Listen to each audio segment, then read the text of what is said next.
sometimes this isn't even like fondling the balls because I feel like I need to help you out here. No, this is like legitimate. Like my hand was magnetically pulled to them fucking things.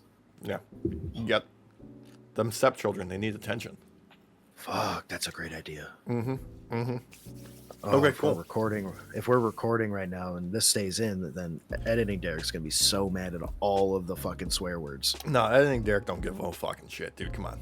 We all saw GM mode last week where just the zoom, and then 5 minutes zooming, of it. Still zooming. Oh, 5 minutes. It might have been longer. He was quite embarrassed, I think. Oh man. He's got nothing to be embarrassed about. He wasn't called the formerly top of his profession. Now he's just a bottom for The Rock. Oh man, I don't think Derek would just go heel for Rock unless editing Derek would, unless he had reason. So.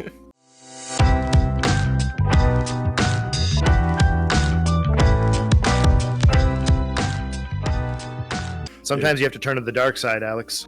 Sometimes you do, and I'm gonna be honest with you. Before you got back online here, I was watching someone on Reddit had the great idea to post John Cena's highlights from Total Divas, and if you haven't seen Total Divas, I would watch it just for John Cena, Bryan Danielson, and Jon Moxley on there, because they all make appearances throughout like the run of that show. John Cena is in top form from beginning to end. Like, it legitimately is like his Instagram feed. Like, you know how his Instagram is just a fucking shit post? Like, yeah. That's who he is on that show. Like, he wavers between I'm going to be a complete fucking clown and I'm going to be a complete fucking asshole on purpose, to the level of assholery that he gets to on that show is absurd. Like, it's like super villain levels. Well, and it's like I've seen a Reddit thread that showed like some of his Instagram feed that was kind of giving away the bag that he was going to turn heel to some degree if you were paying attention. I was not. So there you go. I was not. But looking into it, like, yeah, this was actually kind of being foretold a little bit on his end, and in a way where you'd have to be paying attention to know. Yeah, like, I'm just gonna pull it up here real quick, and we're gonna run through, because like most people saw the clue with the Patrick Bateman, like the skin mask thing peeling off, but like ever since then, it's just like the most absurd shit. Like, he's got He-Man and Skeletor sharing a milkshake. Yep. There's the Grand Theft Auto 6 post. You know, the Joker from The Dark Knight. What's the main character's name from Squid Game? Yep. Denzel from Training Day. I just, I don't pay attention to Instagram that often. I'm not gonna lie to you. Probably the best one is an old photo of the Big Show, who historically has had the most heel turns out of anybody ever in the business. Yes. To me, that one's the dead ringer right there. Thinking about it, like, in the moment, if you weren't paying enough attention, you would probably think, oh, Big Show, maybe he's just doing a shout out because, homie's got leg issues and all that. How nice.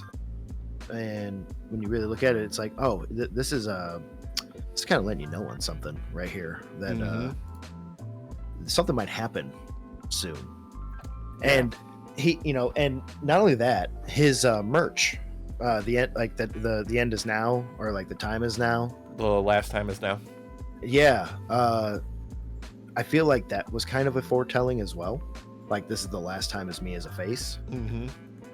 So I'm happy to see where this goes, because I loved that WWE decided to show off the like fan reactions of all this. and I wish kind of ours was shown, because we were kind of like, oh yeah, cool. Dude, versus like the no. Yeah, it's like, come on guys, come on. We weren't like playing it up and being over the top for the sake of it, but I will say, my God, this week it felt like between every segment they were replaying or showing a different version of that moment or a different cut. My favorite was when they opened Raw with it, and like it was going through the entire Elimination Chamber and it had this kind of like hype music until it got to that moment, and then it did a smash cut to like a horror movie. You know what? I'll give it to him though. It worked for me. This was hilarious. I feel like depending on the generation that you come from, this is either a glorious moment for you or it is the worst moment for you. There's no in between. There's just none. Not unless you're just like a casual.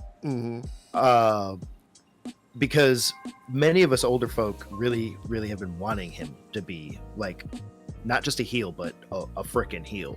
Yeah. And I don't. Does he hold the longest streak as a face? Okay, so that was like something that's been debated about. I mean, the Guinness Book of World Records has declared that as far as like the longest like WWE wrestler to go as a face before turning heel. But there are like outliers in there. I think Rey Mysterio was disqualified because he, did a stint over in like Lucha Underground in the 2000s. Yeah. I don't think they count Bruno Sammartino in there, and like Bob Backlund maybe because of like his break too. So it. Okay. Yeah. It's debatable, is what it is. He's the first one I think of when I think of like really long run, or Sammartino, honestly. Yeah. The other one, and Backlund too. Yeah, is Ricky the Dragon Steamboat, who was famously told you go out there and cut off Hulk Hogan's arms with a chainsaw and people would still see you as a face. Yeah, I mean, he's adorable. So and people like to debate that Sting should be in that conversation, but he did that run in TNA with the Main Event Mafia, and I mean that was a heel faction, and he wanted to still be presented as a face but in a heel faction, so it's nebulous at best. Okay, so here's my opinion on that, because Derek always has an opinion. He's always kind of been an anti-hero to me. He kind of rides that line between heel and face, the same kind of line that Punk rides, just in a different way. I mean, like even like Stone Cold was a tweener for a long time, but he did turn heel and like sell out. Yeah, he did, and that was a time. That was a time. There's one thing you can say about Stone Cold as a heel, though. He was still fucking funny. Oh yeah, no, yeah. It was just a weird heel turn for me. That one didn't work so well. The Cena one actually kind of makes sense to me. You can look at it as like a legend thing, like legend v legend, or legend and legend kind of. They've been in the game forever. They know how the game works. They might as well work together. Yeah, or the biggest stars from WWE being like Hollywood and stuff like that, or like he's gonna do whatever it takes to get his record-breaking championship or what have you. I just this is one of those times where the anticipation is working. Yes. There's sometimes where it's the burn is too slow, but this is one of the times where the anticipation to the big moment is just as much a part of the story, and it feels just as big. Yeah, and I think it can be argued that Cena, this is the true Cena. This is mask off, basically. Like, he's always been this super nice. This is kayfabe, obviously. I don't mean in real life. He's always been this good guy, always, just because he wanted to be. essentially. He wanted to be liked and stuff like that. He needed his ego to be tickled and fondled, like on the daily, because everybody loves him. You know what I mean? But he doesn't care anymore because this is the final run. This is it. It doesn't matter anymore. He just needs the win. That's it. He wants to set some final records in place for himself. So he's willing to turn to the dark side and let people actually see the real Cena now, the company man, the man who's always been a company man. Yeah, and I think that's probably like the best way that you could kind of like associate it with Cena is that he's the company man. Like he's gonna do what the company tells him. Who is the company right now? The Rock. Yep. I mean, when you think about it, especially now that wrestlers don't have amnesia anymore, he held the company up on his back for an extremely long time during what is considered by many an extremely low point. Because he was that shining beacon in all of the muck, and he continued to be for a long time, despite the spinner belt. We all thought maybe that spinner belt was the end of him. It wasn't. Even when Edge took it away from him, he still held the spinner belt for a little bit. So, but to see him like in this final bit, like I'm about to retire, at all costs, I'm willing to take it now. So turning to this like corporate guy and just showing the cards finally, like I think it's an easy win for him, honestly. Like the heel turn, I feel like if he ever wanted to do it, it would always feel inevitable. You know what I mean? Yeah. Like, here's the thing that can make or break it for me right now is what does his gear look like and what is his entrance music at this stage? Because if we get some generic-ass Def Rebel bullshit heel music for John Cena, I'm pissed. Okay. John Cena, if you ever actually do watch this, man, please, like before everything kind of kicks off more, please do this just for one time. Come out with the chain, the Dr. Thugonomics chain, yeah, dude, and come out like full heel Thugonomics. Dude, I'm a bad man. Like I want that. Like, that would hit so hard right now. I think it would too, honestly. I think that version of Cena, even though, yeah, it's like old school and bringing it back, I think in this era works very well for him as a heel. I pushed my green screen. They don't even see it. It's all good. Good. No. All right. We've already got started. But yeah, like before we move on though, like let us know down below what you think, because like I want to know your thoughts. Like, what are your theories on the Cena heel turn? Like, does it work for you? Does it not? Like, this is things they're not letting out. You know, our conversation ongoing till WrestleMania, obviously, and then after WrestleMania. But I want to get it out of the way because we're recording this ahead of time. Revolution. We're recording this before, so. I mean, yeah, unfortunately, we can give our thoughts at like the end. Let's run through the rest of like the wrestling of the week, and then we can, if we got time, jump into some Revolution like fan casting. We can run through what the card looks like and stuff, and just give our thoughts. If you want to run through it fast, it's up to you. Nah, let's do that afterwards because I don't want us to be, just like throwing stuff out there until the end, just because I want us to just come up with bullshit off the top of our heads, because we're going to be wrong anyway. Or we'll be right. I'm okay with that. Or we'll be right. Okay with that. Yeah. I mean, we had a great Dynamite and stuff leading up to this anyways. Yeah. So. And really, I just want to talk about CM Punk's promo on Raw that opened up. Yeah. Oh my God. I've been thinking about this all week. I had to rewatch Raw it. this week. Raw had a lot of big things happen this week. Raw was very, very hard leaning into the storytelling this week. And bravo, honestly, because this week's Raw was really good. Yeah. Real strong. I mean, especially for coming off of, Elimination Chamber. Because usually, like, whenever they have, like, a big, PLE like that, They have like one talking point that they want to get out, and then they just kind of like, okay, let's fill up the rest of the show. But overall, like the total show, super freaking strong. Right off the bat, red hot from the get-go. Punk pulling up, stomping his way to the ring, knocking over the Prime bottles, tearing apart the announce desk, getting up top. Just was his first words, I'm liable to get us kicked off Netflix right now. Yep. Yeah. Yep. Perfect. Kicks immediately in the crowd work. He goes, I got a lot to say about a lot of different people. Who should I go for first? There's so many names being shouted at him. He can't pick one out. And then he goes straight into everybody. You know, Rock, Cena, just God. Well, he said a lot of things in this promo about The Rock and Cena that really made me happy, because I've been making these jokes for a while, and I'm gonna live with the idea that Punk has watched our stuff, because he decided to not only call out The Rock, not only call out John Cena, but call out John Cena's bald spot too. Oh yeah, he did.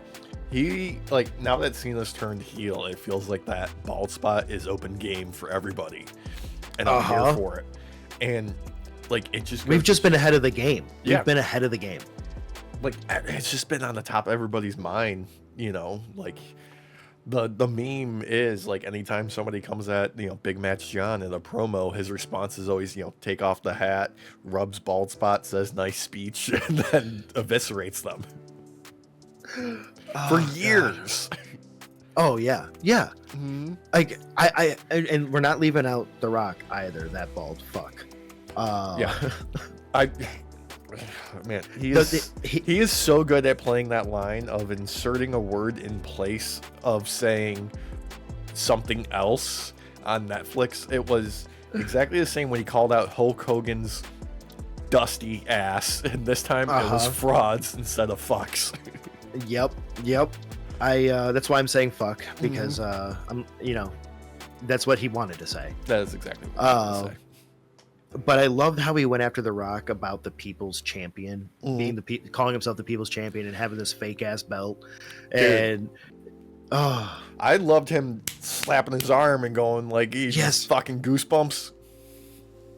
I literally turned to Christina when he did that. I'm like, I've been fucking saying that for weeks now. Yeah. For weeks. And she's like, I know. It's like, I know. Don't fucking rub it in.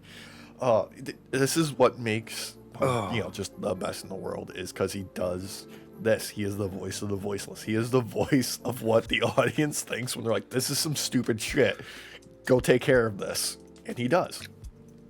I feel like, because of him being a Chicago boy, like, there's just a certain level of anger that's always put into everything. But when you show your cards to be a fraud, like Cena has now, basically,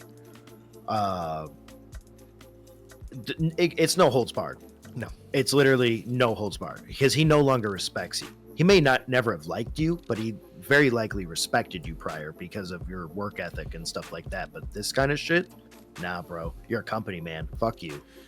And God, I can't wait to see them face off one-on-one in the match coming up, because it's gonna happen in the future at some point. Whether it's just a question of it's before or after WrestleMania, and it's before who has what belt, because one of them is getting the championship run this year. It's my money's on Cena first, but I know Punk is gonna be just chasing him like a dragon.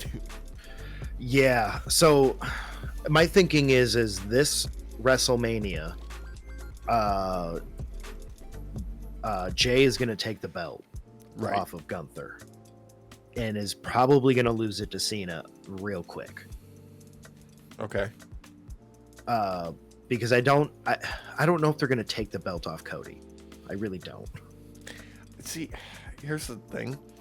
If they do or don't, doesn't matter. If they do, that turns Cena into a generational heel at that point, which I'm kind of here for his last run, because then it can be all about, like, you know, the story that they're building for Cody leading up to before this turn happened, when Punk is like, you know, it's weighing on you. Like, that's the being the championship will, you know, tear you down just because of like everything that goes along with it. And then they can continue that story of like, okay, what does this mean for Cody now? And let's face it, it'll make him an even bigger babyface if he loses it and has to chase the championship again.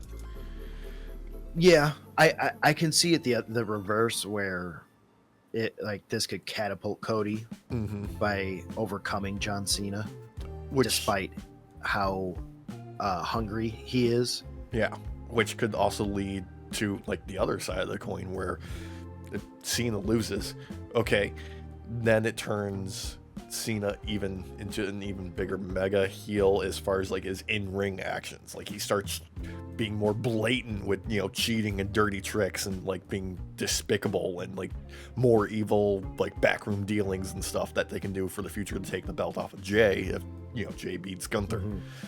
It all works. Like, there's good options here. Well, and then on the reverse side, like, let's say Jay doesn't defeat Gunther, and then it's Gunther v Cena in that scenario. You have heel v heel, and you have a Gunther who is very tactical, but is like basing his how Cena wrestles off the old Cena, and new Cena don't give a fuck no more. Dude, and gets overwhelmed real quick. They have to undo the renaming of the AA and bring it back to the FU. That's what they have to do for heel Cena. Oh my god. Yeah. But tail end of this promo, Seth Rollins once again becomes the target for CM Punk, telling Becky Lynch to come get her man before he puts him in a wheelchair. And now we're getting just one of the best pull apart brawls that they've done on Raw in recent weeks. They've done quite a few of them the past year that have been really good. This is probably one of the strongest ones because it lasted, you know, a long time. It felt more hatred than you usually get in these, and most importantly, it just kept going. Yeah. Okay. So first off, I don't know if you noticed, but Punk decided to separate the portions of his promo by who had hair. So he started bald with The Rock, and then worked his way to balding with Cena, and then made his way to Rollins with full head of hair. Yes, he did. And some. Yeah. Like, I feel like this was the easiest way for him to remember, was I need to go this upward slope of photoshopping out the hair. Some of the hair's out, none of the hair's out. Yeah. But him calling out Seth and calling out Becky in that moment too, I honestly feel like that made that feel more real. When it came to Seth coming out and being so vicious with Punk. Dude, I gotta say, right then at that moment, I was so excited because we got, you know, something that they have made kind of a recurring theme is Seth interrupting Punk being pissed off about it, Seth doing his fucking song and dance and like making his way to the ring. But then they amped it up further by Punk being like, no, I'm not dealing with this shit of you interrupting me. You're not getting your entrance. I'm coming straight for you. Like, that made it that much better. Oh, it was so good. It was so good. The back and forth on this one, because they were all over the place. Yeah. Once they started going, got to give it up to the cameramen, because their shots were great of this. I don't think at any point was there a bad angle. There wasn't a bad angle. Like, the camera operators were giving me nostalgia for like the cameramen that used to work for cops back in the day, just like trucking along trying to keep up, you know. God, it was crazy. These guys, they literally go at each other hardcore. I mean, they flip over the announcer table at one point. It looks like they're going night-night. Yeah, it was great. Cameramen never miss a beat, man. You go, it cuts to the guy who's right at the announce desk as he's watching them like go over. It was like perfect. Yeah, perfect. And I think we should like skip ahead to later in the show when they were, you know, Seth and like Punk were backstage. They see each other again. They get into another brawl. Instead of like being interviewed, and then as they're being separated, Adam Pearce is like, fine. Next week, Madison Square Garden, steel cage, you two. It's the end of it. And fuck yes. So when I saw Punk wrestle back in December, it was a steel cage match versus Gunther. Yeah. So Punk has a little bit of less rust with a steel cage now. I mean, we also got the Survivor Series as well. I feel like this is going to end with a Punk victory, personally. I really do. Yeah. And he's too angry. He's too angry right now. Yeah, that's one of the great things that's kind of become apparent with Triple H's booking, as we've talked about like numerous times now, is wrestlers having memories, which is turning into these long-term feuds where people just no, like, yeah, the feud may be over. I still fucking hate you. And if we ever cross paths again, I'm going to jump you. So even after this match, if that's the end of it, sure, it's the end of it for now. They'll come back later. I can guarantee it. Oh, yeah. No, especially when it comes to Punk, no feud is ever over. It just goes back to a simmering level for a short time before they bring it back up to boil. Yeah. I'm here for it. I am too, especially with Drew, now Cena. Now that we have him back for a short time, like these type of feuds with Punk, they're one of the few types that get to be long lasting, in my opinion, and feel like they always work, because you do see wrestlers a lot of time make up and then become friends and stuff. Never forget, but become friends. But with Punk, it's like no, we're simmering, but the moment I see you, it's on sight. Yeah. He don't forgive. He just don't. He don't.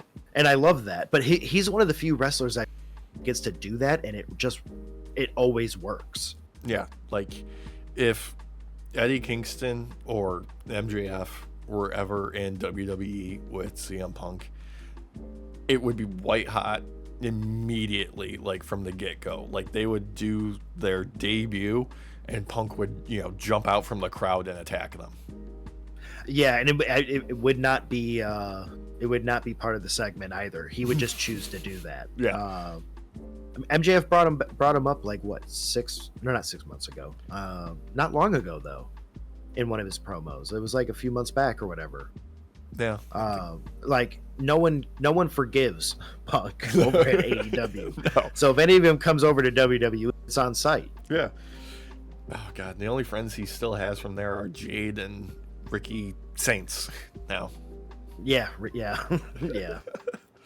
Which a lot of people love, apparently. I don't know. I'm indifferent to it. It's gonna have to grow on me. That's what it is. Yeah, I mean, if he does something weird with it, like becomes like a priest, then maybe. Or if he starts rocking like New Orleans Saints like football gear. Ooh, a Fleur de Lis. Yeah. Dude, paints a Fleur de Lis on his face. No, he would never cover up that face. Come on, he's too vain. That's true. Yeah. That's true. Anyway, rest of the show, we had some shenanigans with the Judgment Day backstage. Dom still like, come on, let's bring in another member. Finn being against it. Liv and Raquel not giving a shit about not winning the chamber, being happy that they're tag team champions and being like, see, told you, like, if it was us that attacked Jade, like, I would have posted like a selfie on like Twitter or whatever and been all about that. We're staying out of it. It is what it is. Judgment Day's on its last legs unless they add in a new member, bring some juice to it. I could go either way. I feel like they haven't chosen which path they want to go down. I feel like you have Dominic obviously trying to bring a new member in, refresh the team a little bit, shake it up a little bit. And I feel like the other path is Finn, where he wants it to stay together, but really every decision he is making right now is towards its implosion. And something that I've feel noticed like the past couple of weeks, every time they go to their clubhouses, you can see there's a little, like, just, hey, Easter egg, there's the Demon Finn in the background, just waiting. And I'm waiting for them to wake him up. I feel like the implosion route, the Finn route, is the better route, personally. Let it implode, let it become something new. They don't have to call themselves Judgment Day anymore. They can call themselves something else. Whatever. But let Finn kind of... Ooh, yeah, there you go. There you go. I mean, Dom's like the greatest luchador of all time, so might as well. But I feel like Finn going out on his own right now is the right choice, personally, especially after his last few matches and how much he's really stepped up the game. He's on fire right now for me. Yeah, he's never lost a step like in the ring. It's just they haven't done great with his booking. I agree. That's the tragedy of being a Finn Balor stan, is like they're never going to book him the way you want, but he's still going to put on a great performance. Well, honestly, I think if Jay were to take the belt off Gunther, Finn would be a great choice as a rival at that point, because I think he could be a great thorn in his side and a great one to overcome him eventually and take the belt off Jay. I could see that. Because I mean, he already has his laurels, you know. Don't get me wrong, but there's still a lot of juice in that tank with Finn. Oh yeah, he's in the prime of his career still. Yeah, and like if he can get a handle on a character, the Judgment Day, we're set. Yeah. Speaking of Gunther, we had Gunther versus Otis, and follow up from Gunther just getting surprised by Akira Tozawa last week, and now he's going after Otis. Yeah, I really like this match. It was a blast. I know this was kind of meant in a way to be a squash for Gunther, with how he's treating it, and he treated the Tozawa match also as a squash, and he shouldn't have. Surprisingly, Tozawa's amazing. Yeah, dude, I think that was one of the best showings from Tozawa, in my opinion. Well, yeah, because they gave him the opportunity to be like, hey, go out there and show people what you can do, and he did. Dude, he did great. I hope that leads to more for him. The same with this match for Otis, because Otis was on fire. He went fucking blow for blow with Gunther. Yeah, literally. And he got the dance half the time too. He did. Oh my god, the gyration and the shakes to hulk himself up. Perfect. Just pissing off Gunther. Oh man. I mean, Gunther eventually overcame him. It's usually the MO with Gunther is he just kind of wears you down and then puts you to sleep. Yeah. And then Jay comes out to make the save to keep Otis from getting just completely battered. And surprisingly, Theory and Waller are the ones who are pissed off about him getting over with Yeet. So that's going to be a thing between them till they move on. I hate it. Look, I don't hate Austin Theory and Grayson Waller at all. I think they have a great capacity to just be banter, we've seen it in some of the backstage stuff, and they're not during the commercial breaks, they're doing good stuff, Yeah. They just need something more. This could be the opportunity for that. It could be. Well, I mean, Austin Theory had his own thing. He's a good mime when it comes to mimicking other people's moves and making them look great. Yeah. He's a great bumper. He can bump like Ziggler. He is. And I feel like he'd be better without Waller. I really do. And it's nothing against Waller either, because they're both great at banter. Yeah. I just feel like when it comes to in-ring antics, Theory is the one who stands out to me. Oh, absolutely. I see their pairing work really well in the outside the ring, and particularly on the off TV stuff. There was a clip that made the circuits a week or two ago, where Theory was taking pictures with fans, and like really like, you know, having fun and like being nice, and Waller like just getting out of the car and be like, no, get back in the fucking car, and then like Theory like sneaking out to go back to the fans, and then him like, what the hell are you doing? Stop being nice to these people. Like that's where the magic of like their pairing works really well together. I feel like if they were to focus more on their like their kind of pairing with the banter more, and maybe like that when they did their little their talk show thing, if they were to do that, Waller effect, yeah, Waller effect, that's what it is. If they were to do something like that and it lead into a match because of them just insulting the person that they have up there, and that was how the match became a match, I would love that every time. Yeah, because then it'd be like a 1-on-2, and they can show off, and the guests can still overcome them.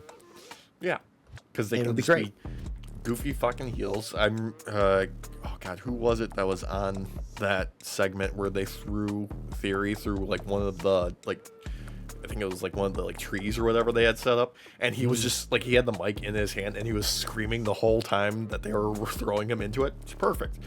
They're very good at being, you know, just fucking stooges, you know? Yeah, and they need to lean into it a lot more, because like this didn't work for me. I understand that why their characters might have some beef with Jay. I get it. Yeah. But I feel like it's underneath Jay, and he shouldn't even pay any attention to it. Like, I'm hoping that I think it's Waller and Jay that's on Raw, right? In the Garden. I'm hoping for like just a simple kind of like squash with like some fun like selling and bumps, like just battering them and them just playing it up like that, and that there's nothing wrong with that. There isn't. No. I just like it's just weird to me. Yeah. Like, I feel like they could have. I think it would have worked better if like American Made came out and came out there and protected Gunther. Like, it would be like, oh shit. Yeah, that'd be weird though.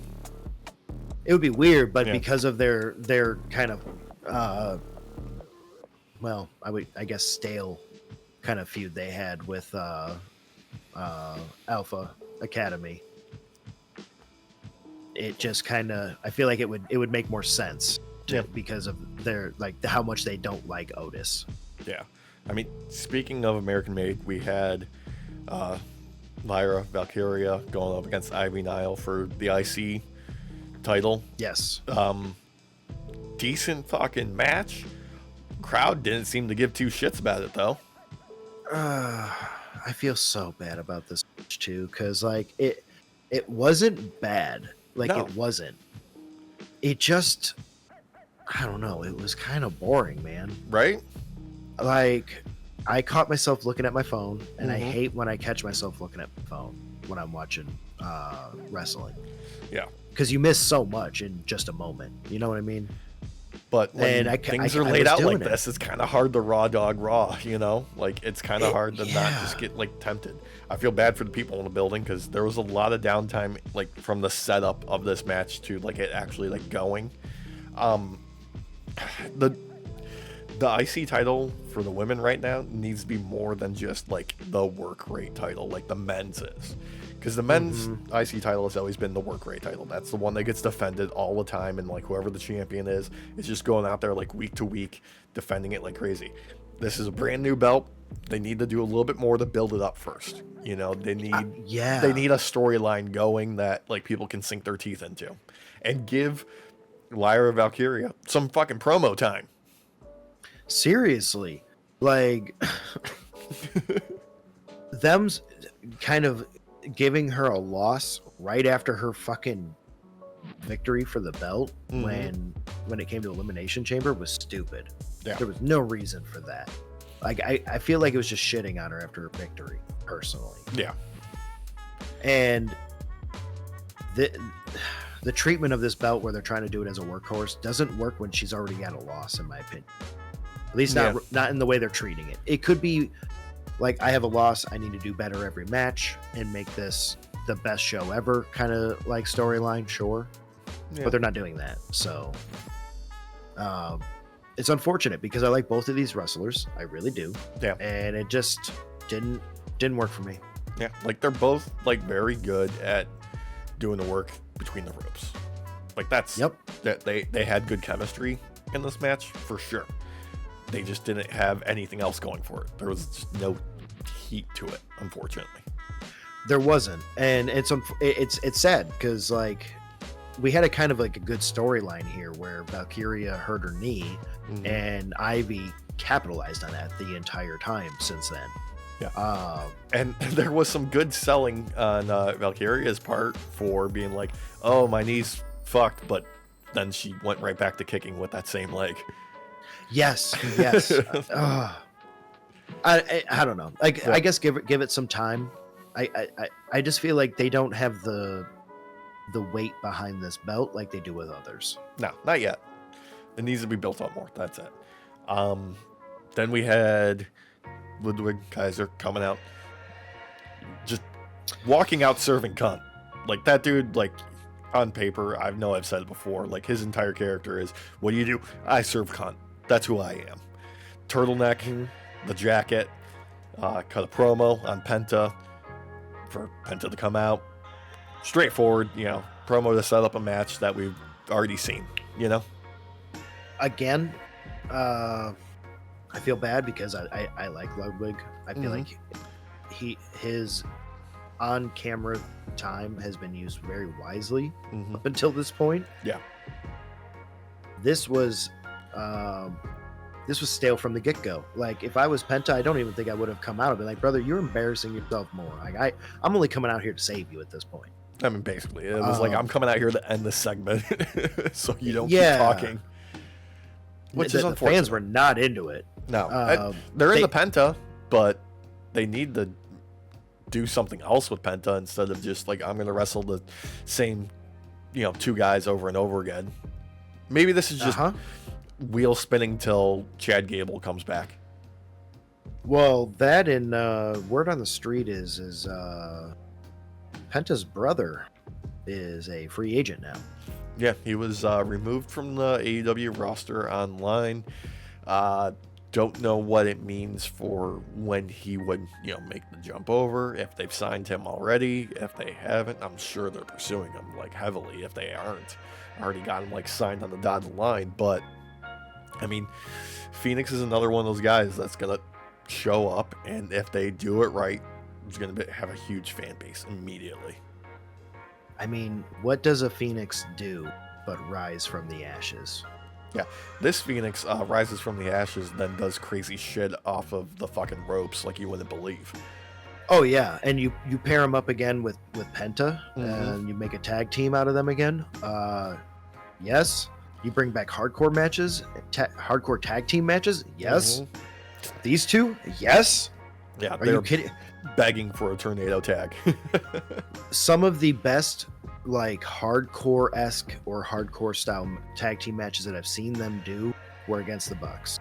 Oh yeah, dude, that steel cage match at All In. Was it All In? Yeah, I think it was. Yeah, I think it was All In, but with the tack shoe. Oh man, crazy shit. Speaking of tag teams, we had World Tag Team Championship. Not the Viking Raiders, the War Raiders versus the Creed Brothers. Yeah. Just I wanted more from this. There was some good shit here. There was some good, like, crazy athleticism. That 450 from Brutus, like a guy that size shouldn't be able to do that, but he does. The shooting star press from Julius, another great example. These guys are way too big to move like that. War Raiders. There were some dangerous moments too, though. When Ivar went off the side. Yeah. That looked like that almost became something bad. It's a close call. I've seen a couple of people being like, all right, they're called the War Raiders, but can we still get a Vikings rules match out of these guys? Because that's what they want. They want to put these guys on a boat. Oh, yeah. And unfortunately for the Reed brothers, despite some of their amazing feats in the ring that they had, they just couldn't get the crowd to be with them. They weren't. I wouldn't even want to say like the War Raiders had them fully behind them either, but they had them behind them a lot more. These guys are doing a lot of heavy lifting to try and bring the Raw tag division back up to snuff. You know? Yeah. And it's sad too, because I feel like this is their final run as well. Like altogether final run. Yeah, their War Raiders have had a lot of fucking injuries add up over the years. Well, and this night is no freaking different, because Ivar took a nasty fall coming out of the ring. And I want to say that it was an accident completely, but I feel like that was supposed to be a spot where he's supposed to get knocked out, but it just went wrong. It's very likely, but at the end of the day, like, no injury reports, so we should just be happy with that. Well, that's what I mean. Like it was like just a freaking hair off of being something bad, and it didn't turn out bad. Obviously, he got right back up, but. Wow. There was a moment there where I was like, ooh, ooh. I squidged. You had a little moment where things just got real tight. Real tight. Tight like a toiga. Yep. This is Speaking of tight. Yeah, this is probably before that. We had Chad Gable wandering around Mexico. For our audio listeners, that was some big, heavy quotes there. To find whoever Dominic Mysterio sent him to go find, and ended up like I don't know if this was supposed to be played for comedy or what, but it definitely felt like it was supposed to be funnier than it was. The buying of a mysterious box. Yeah, I'm not gonna lie to you. I remember I don't remember if I said it to you guys before we started recording something the other day, but it was either that or in text. I can't remember, but I remember being like, wasn't that promo kind of racist? Kinda. Like kind of really like absolutely racist, because that was hard to watch. We can be glad they didn't do the stereotypical yellow filter to show it's in Mexico. Yeah. Oh God. Oh my God. I will give them that, but they also did that like weird like not correct light though still. Yeah. And it may not have been yellow, but it definitely gave off like a dusty vibe. So yeah, I am so confused on why they chose to put whoever that person was in that old man mask to sell in the box. Like, just keep them in shadow. I thought it was a witch's mask, because didn't it have like a giant mole on the nose? Dude, it was an off-the-shelf of Spirit Halloween old person mask, whatever it was. Like, it could have been a witch's mask. It could have been anything. That shit cost, $15 at a closing sale at Spirit Halloween this year that they've just, kept in a box somewhere. They could have like actually done something with this promo and actually have him go to Mexico, because like, why not? Yeah. And then have him like ask around, and then because nobody wants to speak with him, they just don't, and then he goes home empty-handed. I feel like that would have worked a lot better. Look, and would have felt a lot less racist.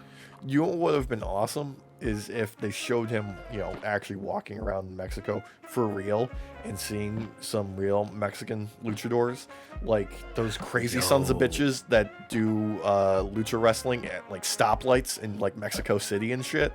Oh, that would be so awesome. Yes. That would be amazing. Like, actually do something with this. But they didn't do something with this. It was just racist. Yeah. I didn't like it. No. Less racist was the Judgment Day targeting Braun Breaker. Braun just kind of obliterating Carlito and Dominic, and Finn going to jump him with a chair and then backing out. Yep. I love what they're doing with Braun, honestly. Like, they don't ever make him look like a complete doofus. Like, he's just like a meathead character, but they don't treat him like an idiot, I enjoy that too because he's tactical. He definitely is tactical. You could be confused that he's not a Steiner. Yeah. But I have to admit, Finn looked amazing. Oh yeah. In this, and Finn actually made Braun look weak for a moment in a sense, or I shouldn't say weak, but put him on the back foot. And it was refreshing. It was honestly refreshing. Like, this was a type of beast that this dog has never come up against before, truly. And I liked it a lot. Yeah, I also really like the idea of like Finn coming to him face to face, not quite having the upper hand and realizing, you know what, just gonna back off for now. Just for now. It's not good. Now's not the time. A demon picks its battles. A dog jumps right in. Yeah. God. Some good stuff in the future, hopefully, for the two of them. Yeah, seriously. The best thing out of this literally was them two together. It was like magic. Oh my God. If you didn't see this part, you need to watch this part right here, because for both of them, I feel like this actually escalated something and put some heat on something for me. So my favorite moment though was Dom and Finn being on the ramp, Braun seeing that they're retreating, looking over his shoulder, clocking Carlito, and just going right there and just like, nope, you're getting speared, son. Yep, you ain't getting out of this. Your turn. You ain't getting out of this. Carlito needs to be better at bumping for a spear though. He does. Yeah. Carlito, I feel like, honestly, just needs to be better. You just need to do better, brother. Just a little bit. But it doesn't get any better than our main event, the Women's World Championship, Rhea versus Io. Fuck yes. Boy.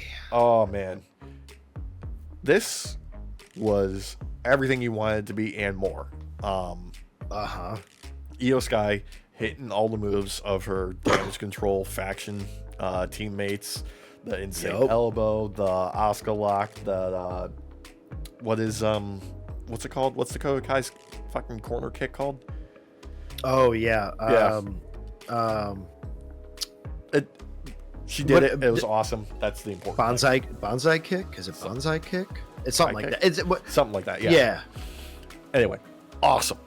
Just rad. There was good stuff with Bianca being on commentary, leading to the finish, and just like the overconfidence of Rhea getting to her, thinking that despite the fact that, okay, yeah, she's never beat Io one-on-one, and this is the time that she decides to gloat and it bites her in the ass and she loses. Yep. Perfect. This is one of the best showings out of these three, in my opinion, when it comes to not just wrestling but storytelling. Yeah. The stakes have never been higher in this match, and Rhea gets distracted. Yeah. And before we Go get any farther, I gotta put over the referee Danny Carr, I believe.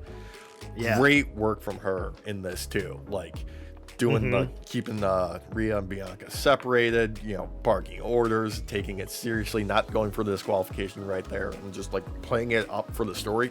Great use of her right there. Oh yeah. Yeah, this match was a banger. This was a 5-star for me. Yeah, this was amazing, and it honestly set great stakes for WrestleMania. Because not only are we getting now what looks like Bianca versus Io, but freaking Rhea can get her rematch as well. Yeah. So, I mean, WrestleMania could be off the chain. This feels like what should be the main event, in my book. We still got some weeks. Things can change. I'm calling it now, Night Shifters. This is my main event. And if it doesn't happen, we riot. Okay. Alternatively, for the Shifters on the other side of the coin, this opens night 1 and starts us off with a bang. All right, this is the main event of night 2. Okay. I'll settle for night 2 main event. All right, place your bets now. Yeah.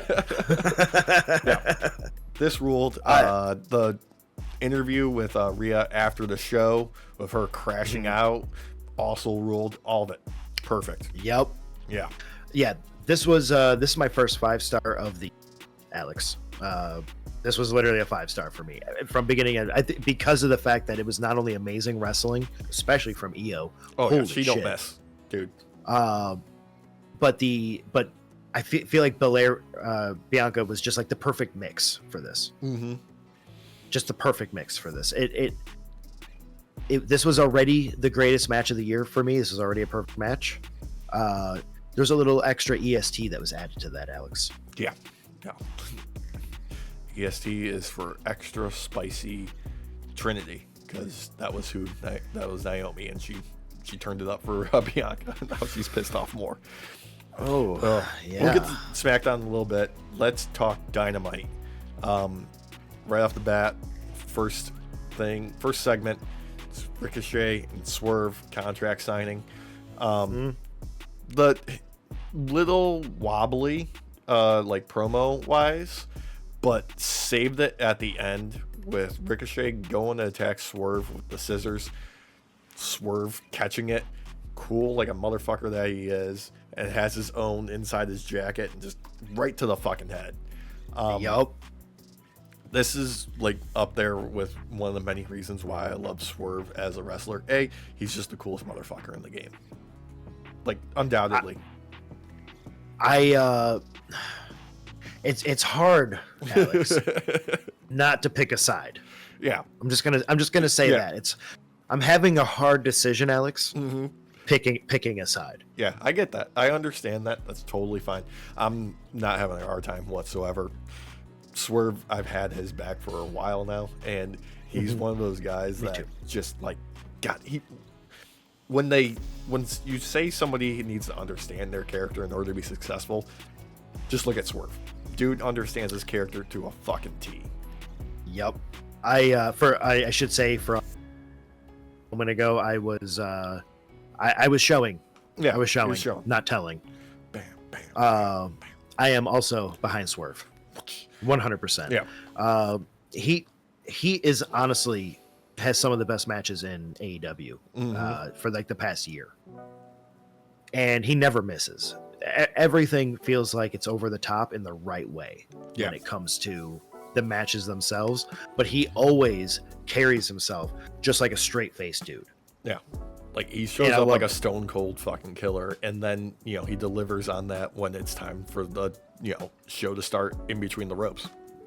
Oh, yeah. I mean, just right off the bat, like, I agree with you. This was a little rocky right off the bat, but Swerve the entire time kept trying to keep it on track. Yeah. And that is what saved it for me. Like for everything else, obviously, afterwards was great. But in that beginning moment, Swerve being like, sign it. Yeah. Sign it. And then sign it. Oh, God, you could have called this ahead of time, putting money on it. That Swerve would have had like one solid fucking line that would have just lasted. He had two, in my opinion. Like, number one was being like, "You'll just be remembered for when I revived your career," and then you'll be remembered for having a hot ring announcer wife, and that's it. Yep. Oh, merciless. Mm-hmm. I feel like Ricochet, Tato Shay, is still rising right now. I don't feel like his character is at that level that can overcome Swerve. I really don't. But his character growth is fantastic. Yes. I feel like this will be one of those kind of rivalries that'll come back when Tato Shay feels like he's ready. But in the meantime, this match is going to end in the way we all know it's going to end. In a pool of blood. In a pool of freaking blood. Yep. Yeah. MJF was shown outside on the streets of Sacramento calling out Hangman because dude loves the temp death. Oh man. So good. First match of the night was Don Callis family with Brian Keith versus Ospreay, Hobbs, Orange Cassidy, and Mark Briscoe. Just let's get all of these guys that have insane chemistry together in a match just for the sake of it. Like this was a party match. This is what it was. Like, I can't really say more than you have to watch it to experience it, because it's impossible to do a play-by-play or recount everything, because there was just so much crazy random shit that happened. thank you for saying that, because I felt overwhelmed watching this match a little bit.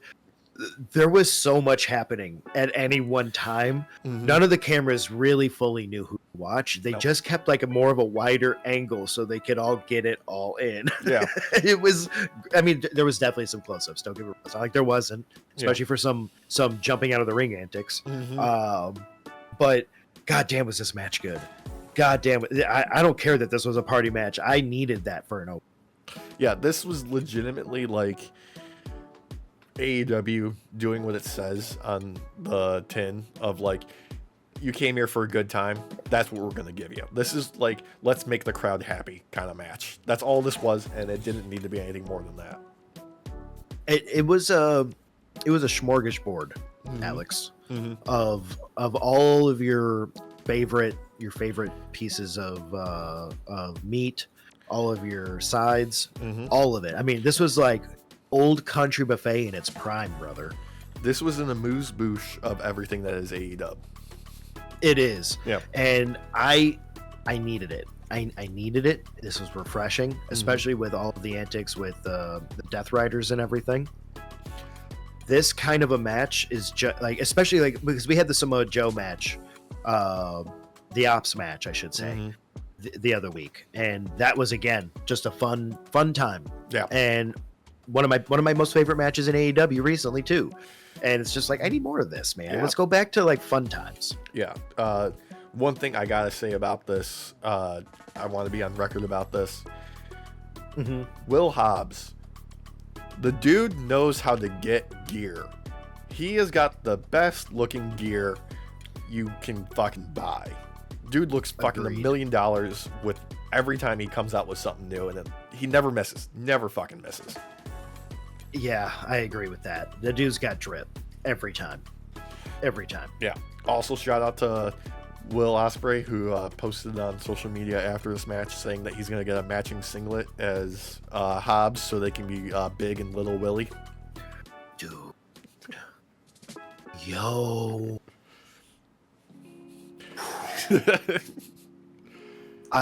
Dude, this needs to happen. This needs to happen. Yeah, I'm all for it. I mean, Hobbs just ran through at one point. Just ran through everybody. Oh god, there was that double takedown lariat that so good.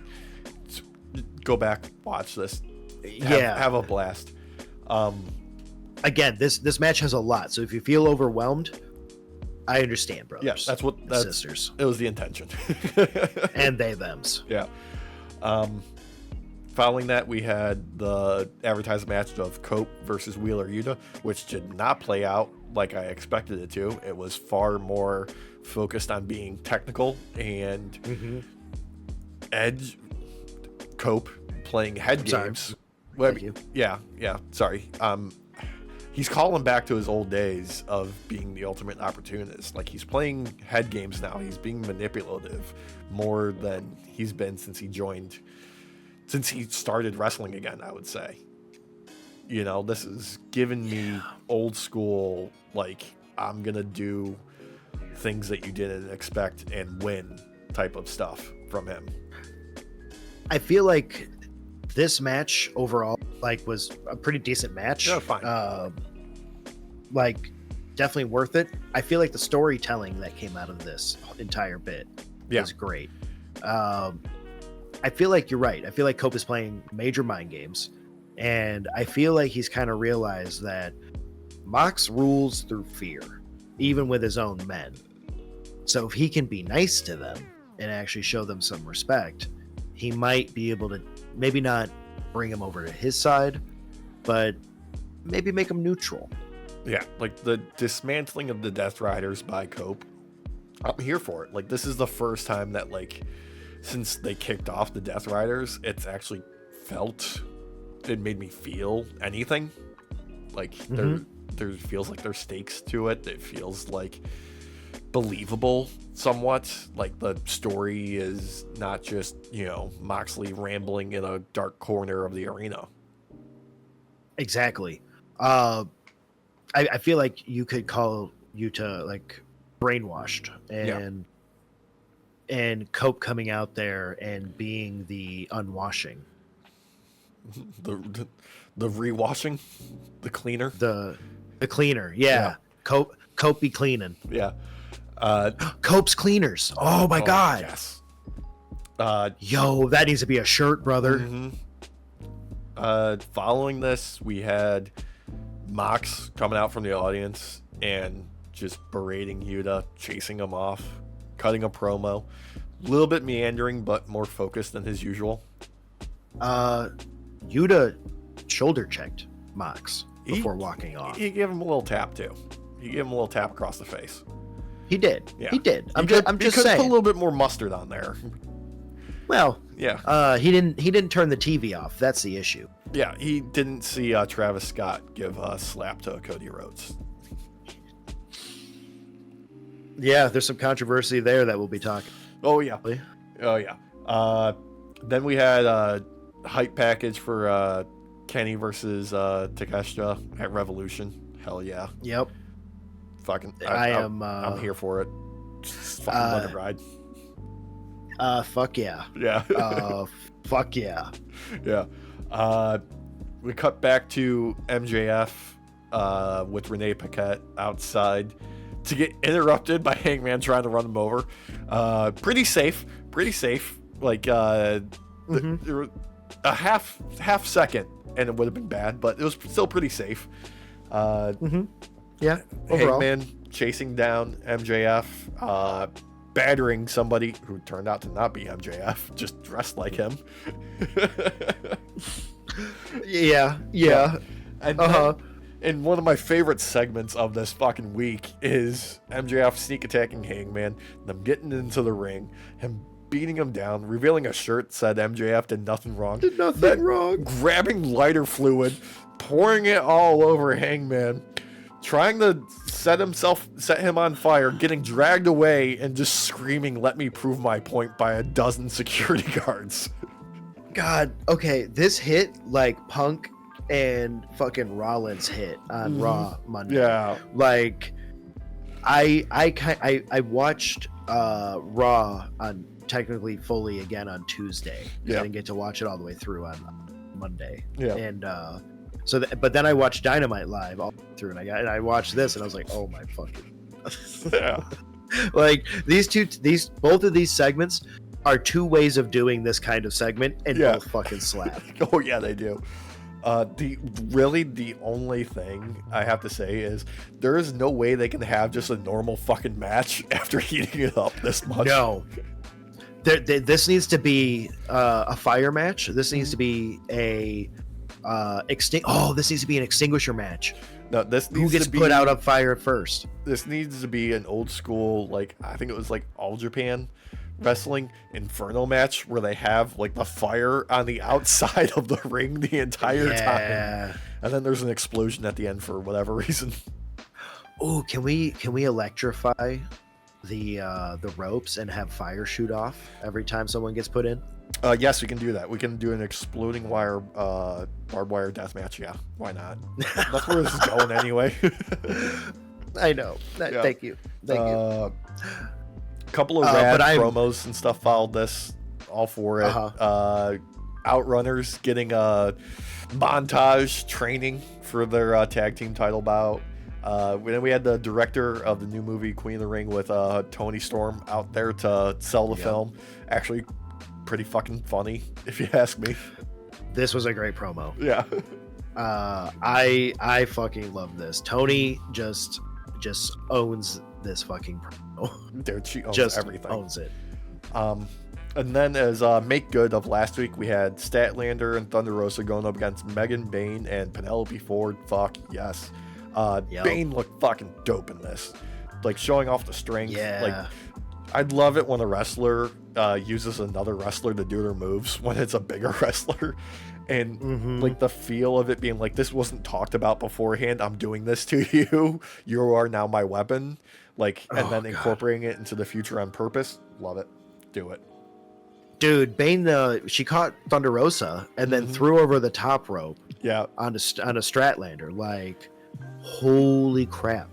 Yeah. Holy crap. And what a catch what a fucking catch. Mm-hmm.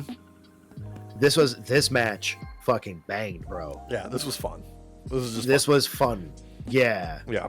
Like, as usual, like, Chris Statlander can never be in a bad match. She just can't. And God, they're doing such a good job of building up Megan Main. Seriously, like, dude. The debut was kind of meh, but like ever since then, they've been doing a great job of just adding in more and more and more to her. Dude, like her fucking sit out F5. Oh yeah, Mwah. super Fucking fun. mwah. Good I shit. feel like they're realizing how easy it would be to, like, you don't need to give her a big bump to push her forward. She has everything already. You just need to give her that little bit extra. Yeah, just give her some TV time and give her some more cool shit to do, and eventually, like, because like the character already kind of is just like, it's a template. It's very simple, straightforward. Just build off that. Just give her more to do, and you'll figure it out. I'm all about it. I'm also all about Max Caster and continuing his trend of doing his open challenge for him to get battered by somebody because he didn't expect a heavy hitter to come out, and this time it was Jay White. Yeah,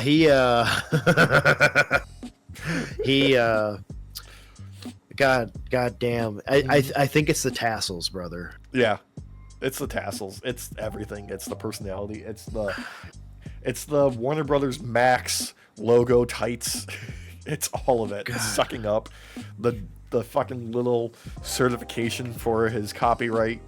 Oh God, honestly, the thing that really put it to the next level was him trying to do that terrible chant of "Let's go, Max! You're the best wrestler alive," and it just like doesn't work at all. Wait, that didn't work for you? No, it worked for me. Didn't work for the chant though. Oh, okay, because I was chanting it at home. Yeah. I got everybody to chant, and then everybody clapped after. Yeah, and everybody clapped, and I saw that there was a baby in the closet, and the baby looked at me.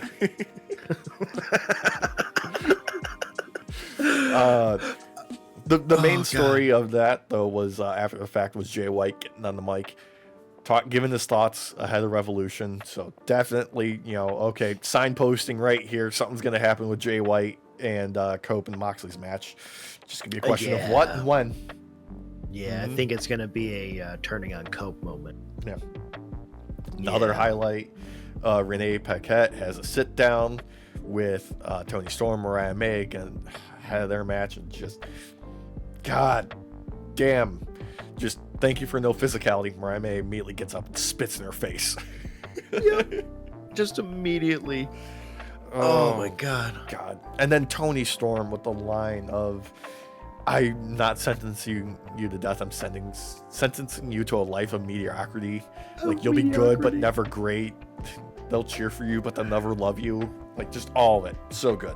Oh, so freaking good. Tony is like literally one of the best promo people in wrestling right now. Yeah.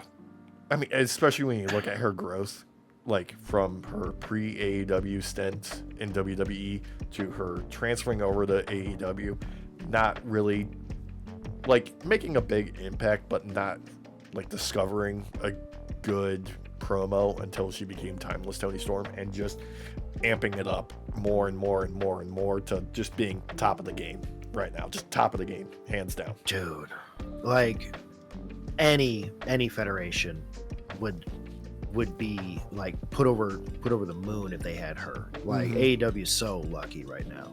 Oh yeah, dude. Like, contract season comes up, give her whatever payday. Yep. She deserves it. She deserves it. Then we also had another party match. Okada and Ricochet versus Swerve and Brody King. Ricochet coming out wearing a giant fucking bandage on his head. Yeah. So fucking great. God, the chemistry with Brody King and Swerve is awesome. It's so goddamn good. They were a fucking blast to watch working together. Brody was a weapon in this match, and all Swerve had to do was point. Dude, there is a moment that I am going to demand that people go and watch in this match. It's very early on. It's on the outside. Okada and Ricochet have been laid up in the chair next to the barricade, and Brody King goes for that giant fucking crossbody on the outside that he does. Look at Ricochet's face. It looks like he just bit into a fucking lemon, is I think the exact words that they put on commentary, and it was exactly correct. It was such good shit right there. Dude. Brody was great in this match, man. Yeah. I was also surprised at how well Okada and Tato-Shay kind of work together. I think their personalities kind of line up really well, but yeah, no, that's exactly correct. Like the personality of their antics work really great together. They have good chemistry with where their personality is for their characters are right now. That you are 100% on that. Yeah, I just I feel like Tato-Shay once again needs to rise to Okada's level, because I mean he's a money maker. Yeah, he is. He's a money maker. God, they better bring out that fucking laser for Revolution for his entrance. Hell yeah. I love that laser. It's so fucking cool. Fucking better. Oh. But this was a good match. It did technically end though with Okada and Tato-Shay taking the victory. Yep. And I wouldn't say that this is like foretelling at all. But Okada and Tato-Shay had to basically take advantage of a moment to take the victory. And I feel like that's a type of moment where the window will now be closed the next time Tato-Shay faces off against Swerve. Yeah. There's a lot of meat on that bone still. And when they pick it clean, I feel like they can throw it into a pot and get a good stew going. Oh, yeah. Yeah. I just, I feel like Tato-Shay has not seen the levels of depravity yet that Swerve is willing to go to. The sickness that's inside him, that evil that he can summon. He just has to picture that moment of his house on fire. And the world comes crashing down on top of you.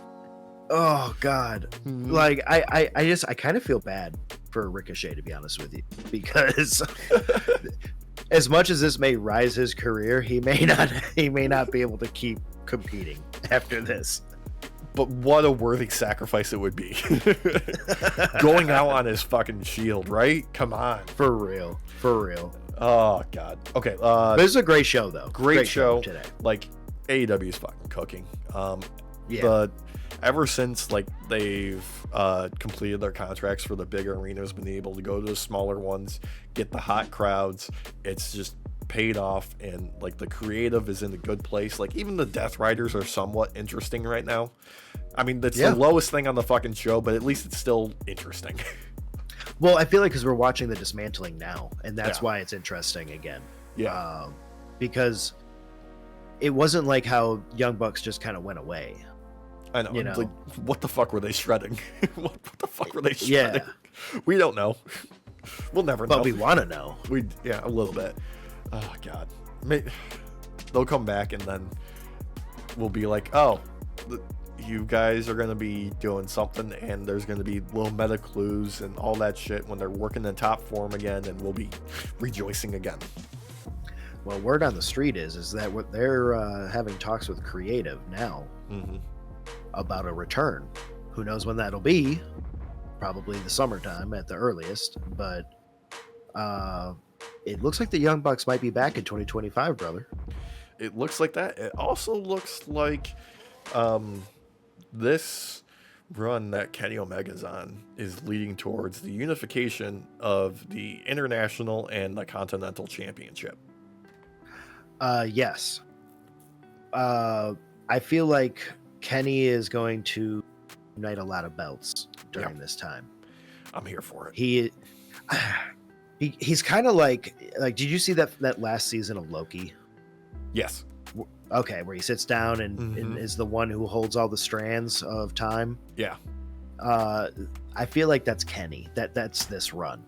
that's what he needs to be doing. If they're not like going that way already, that's what they need to be doing with him. Because like you need a solid storyline character to build around.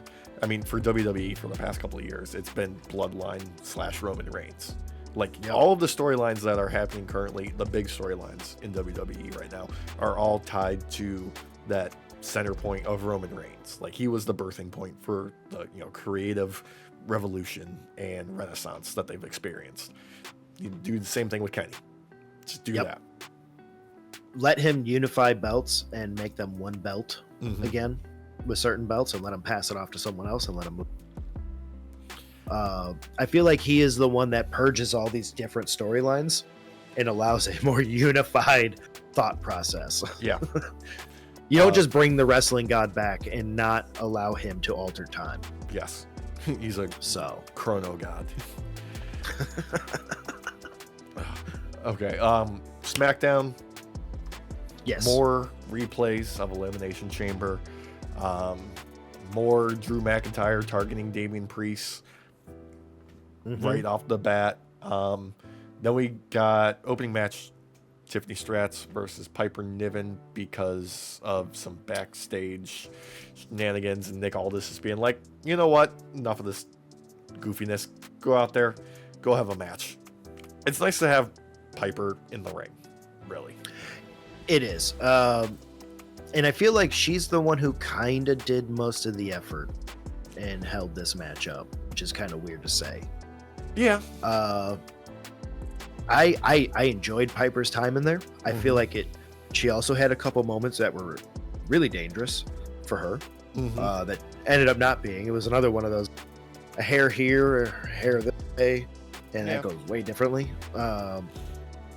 But this match was just kind of blah, and I don't know, like it didn't slap for me like I thought it would. It still was good though. Yeah. How did you feel about the post-match angle with Charlotte Flair making the run in and then putting on the figure 8?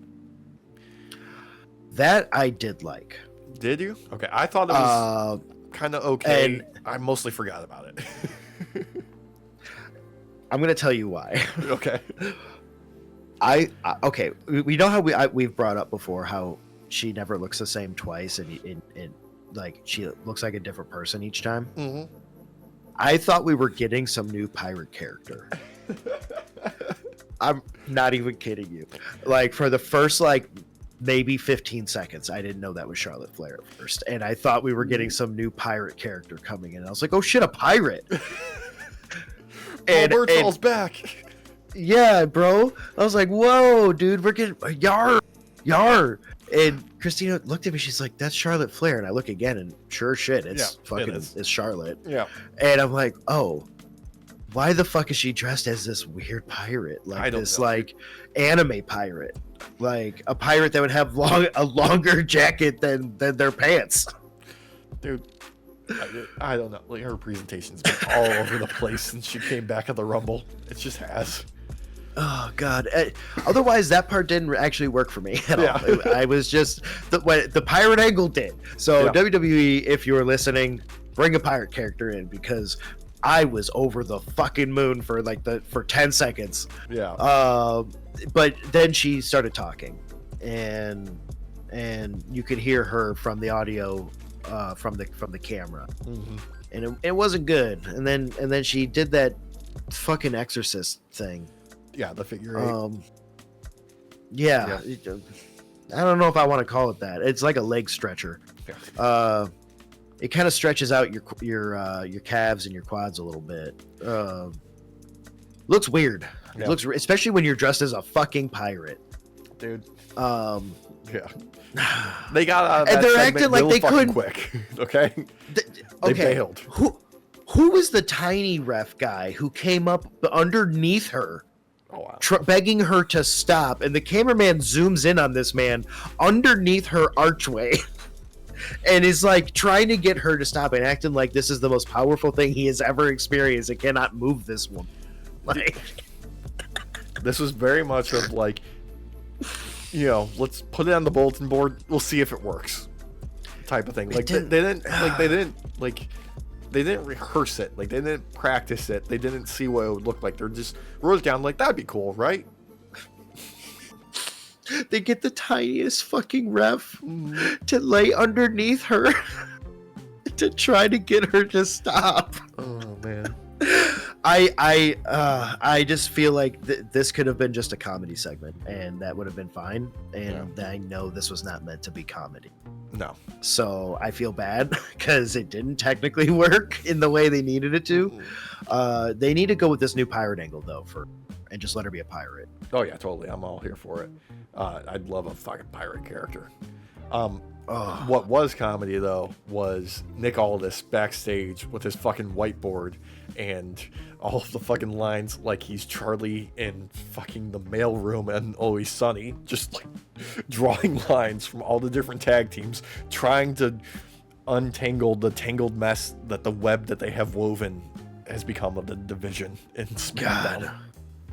Bro made a hexagram real quick. Real quick.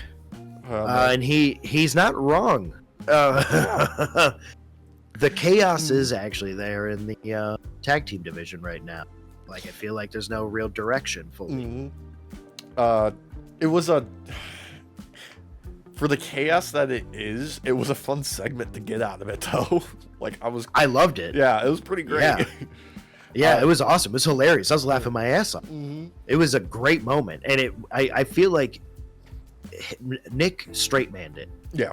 And that's the reason why it worked. If this was done and because I bet you they tried this a couple times and he was laughing. Oh yeah. I wouldn't doubt it. No, totally. Like, there's no way. This was fucking hilarious. But he straight manned it the whole time. Straight face the entire time. Just back and forth, looking at the camera, back to making lines. Looking at the camera, back to making lines. Yeah. And god damn, is he not wrong? Those belts have jumped around so much, and like the feuding is like so crazy. Like, it's like, how is anybody even talking to each other in the tag team division? Because fuck, dude. And all said, like, led to a pretty fucking fun match too for Motor City Machine Guns, Los Garza, and Pretty Deadly, right? And Pretty Deadly, yeah. Actually, this slapped. Pretty Deadly looking really good out there. Yes, boy. God damn, I know some people might call it upset. Not for me. I feel like they kind of earned this victory, especially as of late with how they've been on camera. Yeah. Their mixture of comedy with kind of straight facing some of their stuff and looking serious is starting to work now. Yeah. If you want to get just like a good read on how good Pretty Deadly are at just being so fucking funny, go watch Sheamus's YouTube series, the Celtic Warrior Workout, where he does a workout with Pretty Deadly, and they're just having having a blast. Like, oh, I bet. It's so much fucking fun. Bet. Yeah. Oh god. But this was a banger of a match. Yeah. I mean, Motor City Machine Guns look great. Fortunately, they did have, like, I guess the fire was just a little bit. Yeah. For their entrance, but whatever. Yeah. So people are complaining about it. I don't care. It still looked good. I'm glad half of them have started to figure out what to do with their hair.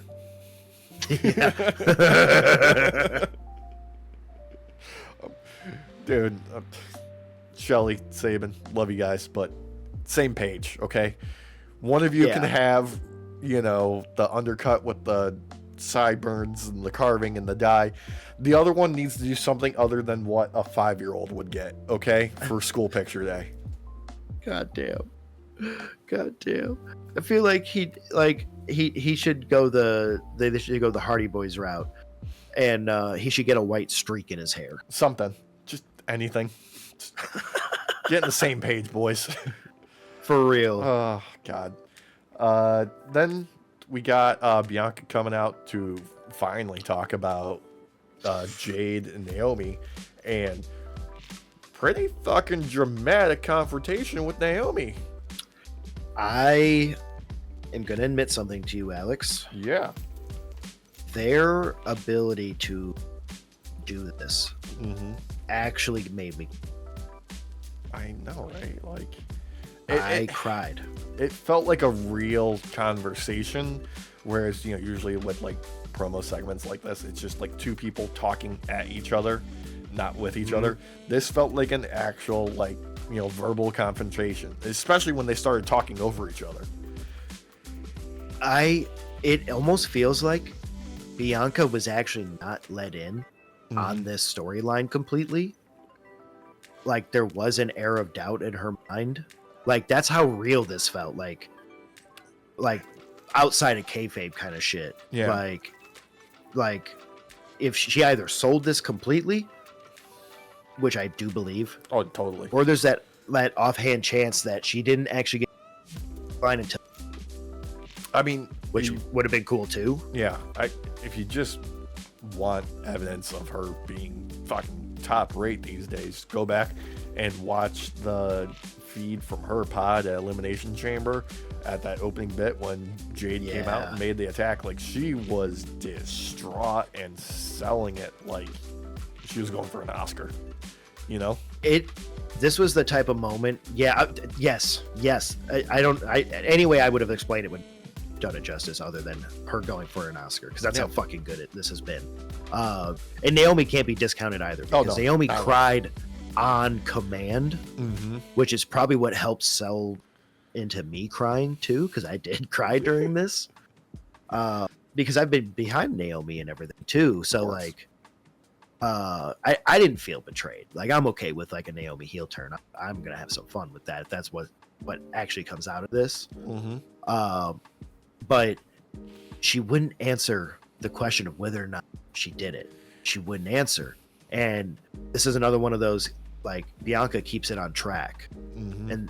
But not in a way though where it's like, oh, this person is just being wild and weird and I need to keep bringing us back, and like Swerve had to with Tato Shay. This was more like how a real conversation feels when you catching some out on something.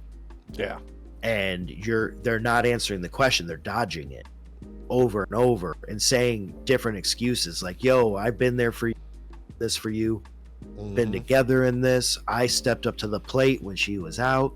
It not answering felt like an argument with a family member, Yeah.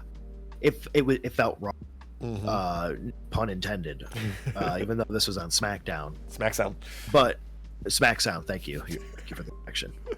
But this slapped. I cried. When she finally admitted to it, and after Bianca had to scream at her to say it, like I was so fucking invested. This was like this is straight up fucking soap opera shit, and I am fucking here for. I was eating it up. I was tasty. Let me have these tears while we're eating dinner and watching SmackDown. But goddamn, and like we've talked about this like endlessly with the slow burn on a lot of like WWE products. As long as they keep delivering payoffs like this when they have delayed the payoff, I'm okay with it.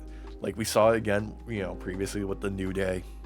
Like now we're seeing it with, Jade and Bianca, Naomi. Like they drag things out and you almost forget about them until it hits this moment. Like there's some building, but the build is really slow that it starts to plateau before it builds again, and then it explodes.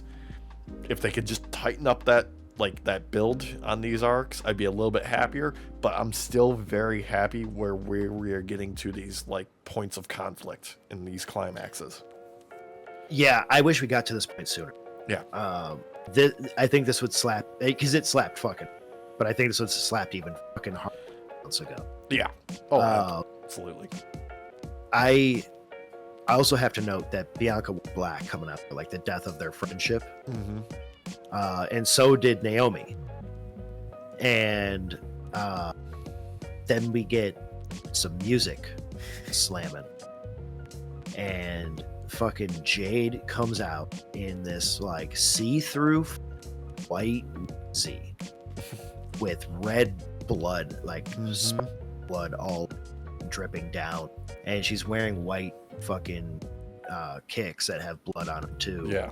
And she just fucking goes after Naomi. And this is as Bianca's walking back up. And Bianca gives her the signal, just like, it's all you. Go ahead. I'm not getting in your way at all. Do your thing. And the fear that Naomi expressed in that moment felt like a person literally looking at the end of their life. And goddamn, was she violent. And it makes sense. I'd be that violent too, probably. Not more so. Gosh, she sent a message. This is a new woman coming back to WWE. She's been slighted. Yeah. And, you know, like, it's just so fucking funny to me. Is like, you can make a direct comparison to when Stone Cold got hit by a car and it was revealed to be Rikishi. He's like, I did it for The Rock. Except this actually has like an actual like impact instead. I was gonna say the difference is this actually means something. Oh god, like this is like something they've written ahead of time enough to do. But they could have pulled the trigger on this sooner. Honestly, I don't know the reasons why they didn't. Love to, but I don't think I'll ever know. No. But I'm glad we're finally at this point because we're at the fireworks factory. Yeah, exactly. And Naomi was the spark, and Jade is the fireworks. Yeah. And everything's about to go boom. Speaking of booms, we got Braun Strowman versus Solo for just the fucking fun of it, really.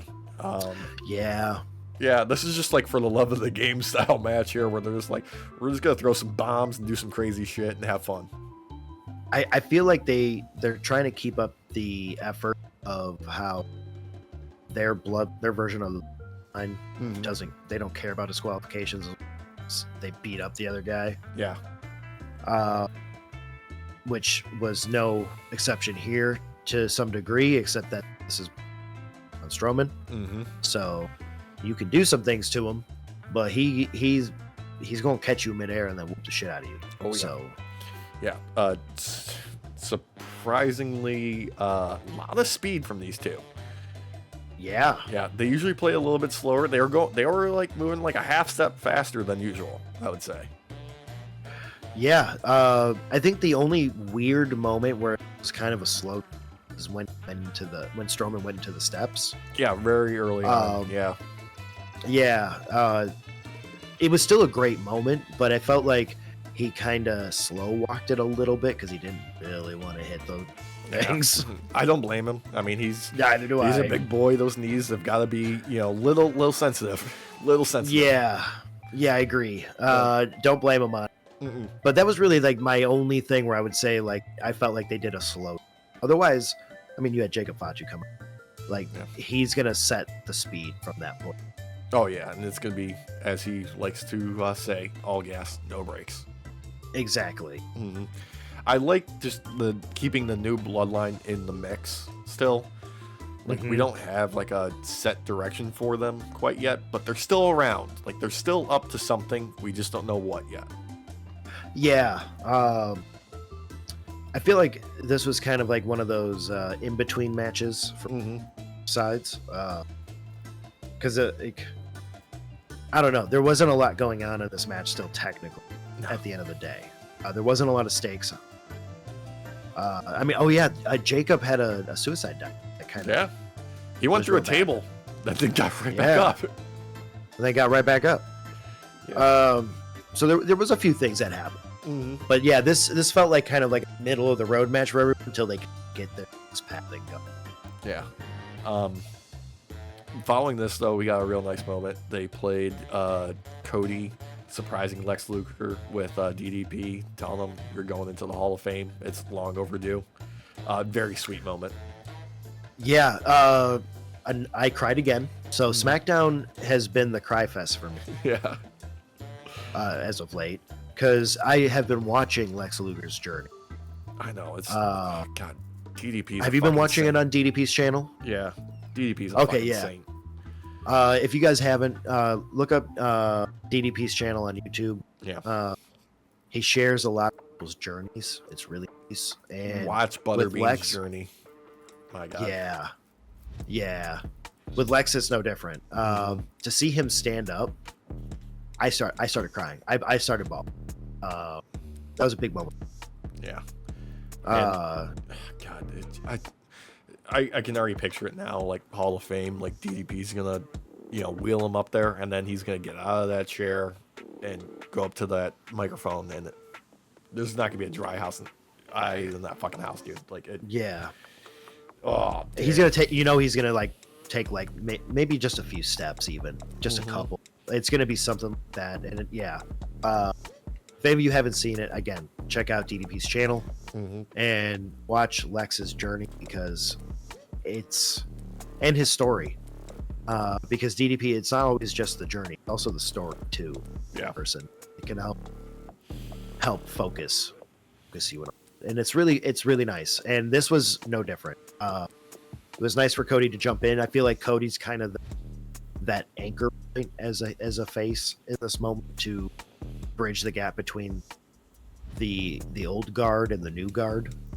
And not only that, like he's just like everything that you could want from a face of the company.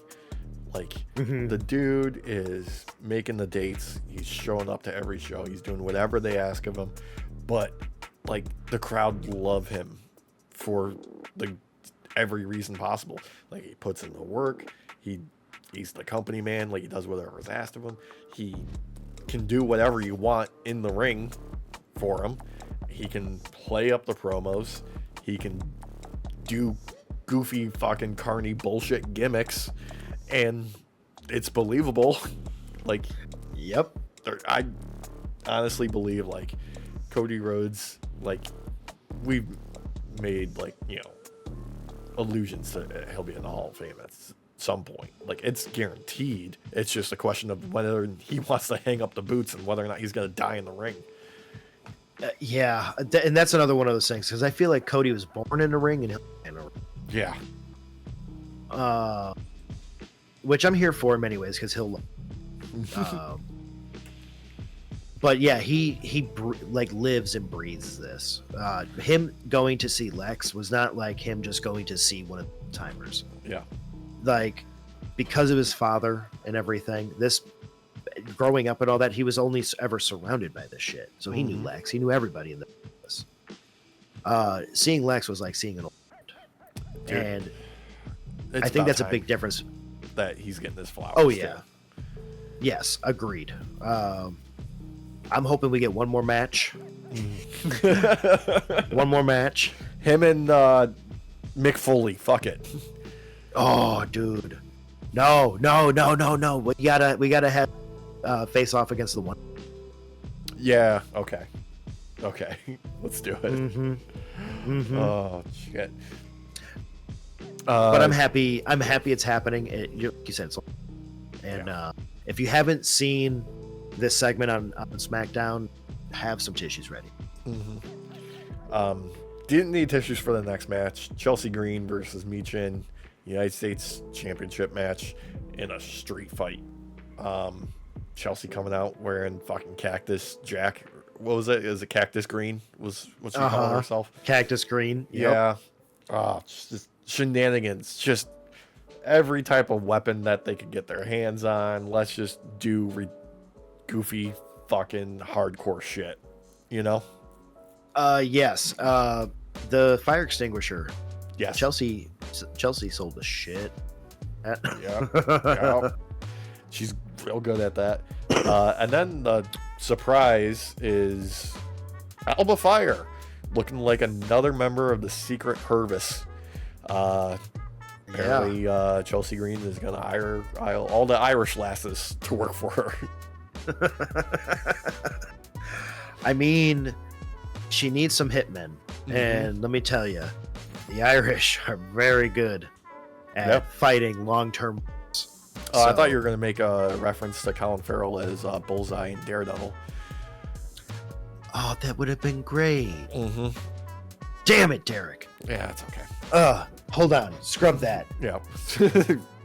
Rewind. The Irish are always known to take on the role of Bullseye in any sort of Marvel. Yes. I got there. Yeah. No.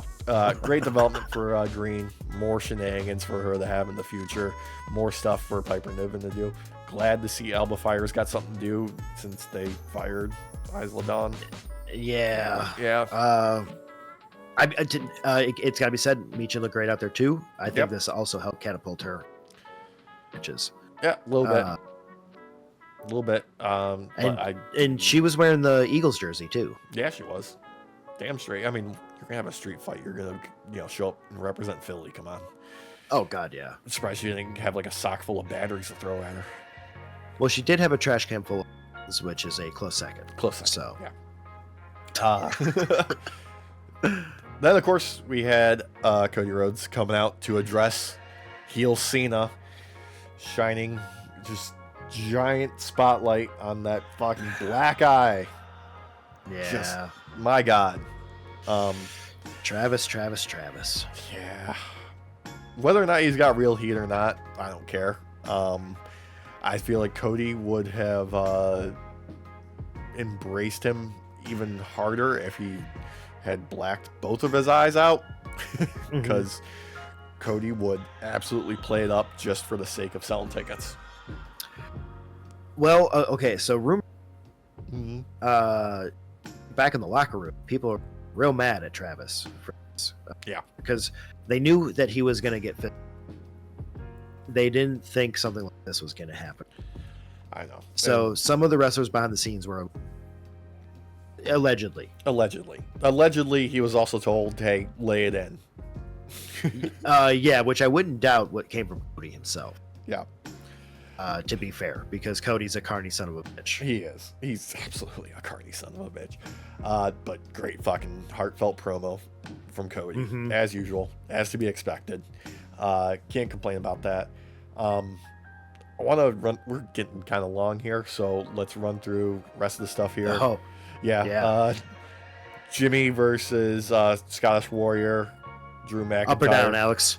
I'm kind of in the mid on this one. I like Drew doing stuff, but they need something else. Him getting attacked by Priest after being attacked by, earlier in the show. Whatever. LA Knight. That part worked. Yeah, LA Knight versus McIntyre. I'm just glad that LA Knight versus Shinsuke. Yeah, Nakamura. I'm just whatever. I'm kind of like two minds. Like, yeah, LA Knight, they could have given him something else to do, but give him the title because they're not doing shit with Shinsuke. Yeah, it's unfortunate too because I really like this version. I wanted Shinsuke to retain and them to keep pushing him forward, and yet for some reason they're like, no, let's just let LA Knight stagnate. So I'm kind of like in here for this. Yeah, maybe closer to this. Yeah, the match itself was good. Yeah, but storytelling though, no storytelling.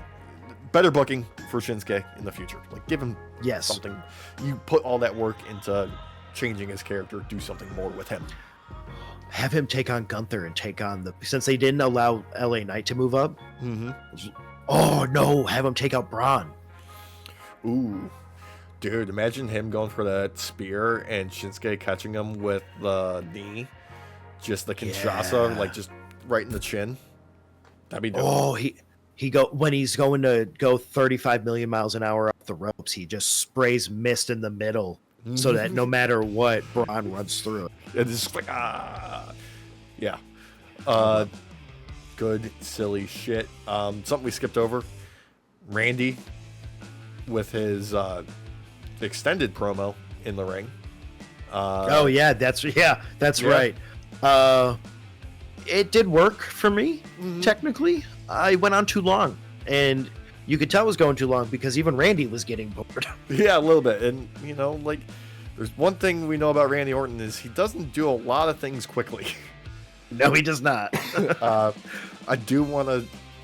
The part that probably made me laugh the most during this show, though, was Mello and Miz backstage, and Mello being like, "Randy's is probably off like playing Fortnite," and Randy off camera, Fortnite's for kids. I was playing Elden Ring. Yeah. I not gonna lie to you, I turned to Christina at that moment and I was like, in my GM series. Catch that out. It shipped it. Yeah. I actually said that word Christina too, just so you know.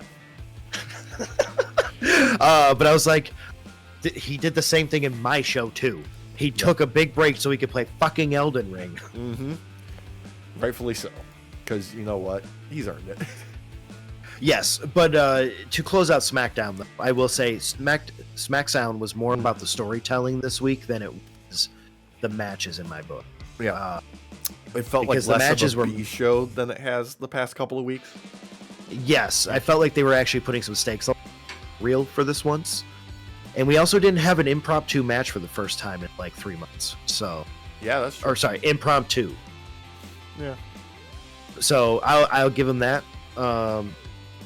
Yeah, this was a storytelling show. So if you're in it for this episode of SmackDown is for the feels. Yeah, it was. Collision, just another fucking fun show this week. Yep. If you haven't already watched it, just absolutely go back and watch Jurlistico versus Hologram and just have the best time of your life, because those two were fucking awesome. Let's not also forget the Ops squash match. Yeah, that was fun. It's also nice to see Hook got his towel to match the rest of Shibata. And I'm glad you Samoa Joe. noticed. Yeah. Oh yeah. Of course. I was waiting. Oh for that god. moment. Oh god. Okay. I feel like they can just do squash matches with this, and I'm okay with it. That's all yeah, they totally. ever do with it. I'm here. So, yeah, because I actually did catch Collision this week. Yeah, dude. Shibata and Joe just teeing off on a fucking jobber is a thing of beauty. just mwah, chef's fucking. Before we go, Mhm. real quick, Revolution. Okay, Yeah. give me your top of card predictions. Top of card be Swerve Strickland v Tato Shea. Mm-hmm. That'll be the main event, and Swerve is going to Tato Shea despite some interference. Okay. I'm going to say main event's going to be Mox versus Cope. Cope's going to win, and Christian will either tease or actually cash in his contract in the clipboard. Ooh, if yours happens, he will. I'm going to say he will cash in, because what a great time to do it. Mm-hmm. Also, I feel like Mercedes Moné Mm-hmm. will make an appearance. Well, she's got a match against Momo Watanabe. And yeah, because I couldn't remember the person's name. So Yeah. so make an appearance. And I think she will retain still. Okay. I'm going to say Kenny versus Konosuke is going to threaten to steal the show, along with Will Ospreay and Kyle Fletcher. 'Cause Agreed. Yes. Those 4 wrestlers and 2 of them being in a steel cage is going to be... It's going to be something. Oh! I need to put an addendum on my Swerve prediction. Yeah. Addendum A. Prince Nana is going to beat the holy living fuck out of Tato Shea. I'm going to add to that amendment. That moment will happen when Tato Shea debuts his upgraded Jimmy the Rave robe. I agree. Yeah. Yep. Let us know your predictions Mm-hmm. down in the comments below. Which actually won't really be predictions. It'll be your reactions to the results, because this will go live after the show has ended. Nope. No, they have to wait. Okay. Yeah. They If gotta you wait. didn't, if you already saw it, Mm-hmm. pretend. Just pretend, and act like you're Nostradamus for me. Please. Mm-hmm. Just a little bit of breaking news that will make all of us happy. Apparently, Chelsea Green has indeed sent a formal invite to her new Secret Service program to Slagent D, Drew McIntyre. Damn it. Mm-hmm. I love it. Yeah. He needs to do this. He needs some new direction. Because what I'm ultimately wanting is a world title match between CM Punk and Chelsea Green. If you book it, they will come. They will come. Yeah.